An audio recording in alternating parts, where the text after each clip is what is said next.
Your CV is the single most important document in your job application. This video will teach you how to write a compelling CV. One thing is certain, there is no such thing as the perfect CV. That's because the contents of the ideal CV are determined by the position and the person who is applying. Employers use the information in your CV to decide how suitable you are for the position. That means you should tailor the information in your CV to each position you apply for. Start by asking yourself this question: what do I want the employer to think of me after reading my CV? Once you know that, you'll know what to include, remove, or emphasize. This video was created for the Dutch job market. If you'll be applying for jobs in other countries, you should research the rules surrounding job applications there. Here's an example CV belonging to Lisa Hansen. We'll be going through this CV to discuss what information you should present in each section. The first section should contain your personal information, such as your date of birth and contact details. Whether you should include a picture of yourself depends on the position you're applying for and the company offering it. Just make sure you look professional in your photo. The second section is your personal profile. In just a few sentences, you describe who you are, what you have to offer, and what your ambitions are. The third section, education, is where you show your academic accomplishments from high school graduation onwards.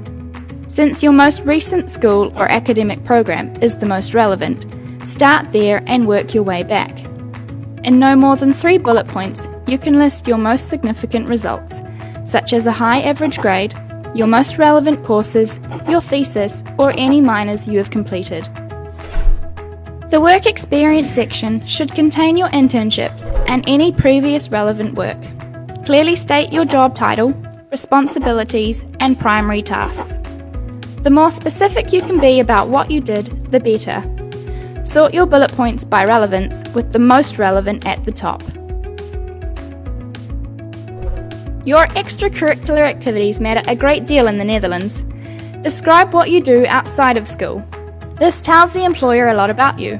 What do you enjoy? What skills have you developed outside of your studies? What are your interests? You can list as many activities as you like, so long as they show that you possess skills your employer will find relevant. Again, use bullet points to indicate what you've done and learnt. If you possess skills that are relevant for the position, but don't quite fit in any of the previous categories, add them in a separate skills section. You can include anything you're good at or know a lot about. Include things like a second language, training programs you've completed, software you know how to use, and any specialist or unusual skills. Keep in mind whether a given skill has any significance to the position you're applying for.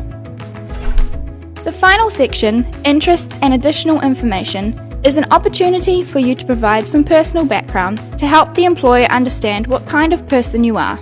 Consider carefully what you choose to share. The best visual design for your CV depends on what industry you're in. The decision whether to put your CV in the yes or the no pile is usually made in the first 30 seconds. That's why you should bear 2 things in mind. 1, it should be easy for the employer to skim through your CV, and 2, the most important information should stand out from the rest. Underline important information and put it in bold, but try to keep the overall style consistent.